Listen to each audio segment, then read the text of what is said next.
Hello everyone, welcome back to the channel. Today I'm going to show you how to add your own songs in Instagram story.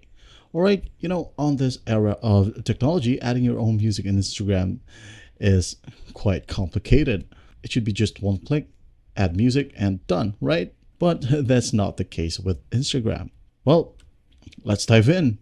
First thing you need to do here is head over to Play Store and download your preferred video editing software. All right, for example, right here I'm using CapCut. Well, what we're gonna do is open up the CapCut app. Don't worry, this one is free. And once you're in here, you're gonna want to import your own video and own music as well. All right, just go ahead and tap on this plus sign. You'll be able to add video, and again under that you can add an audio.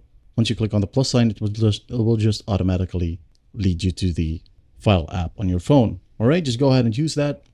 Once you're done editing, you're gonna want to head over back to Instagram, tap on the plus sign, and head over to story.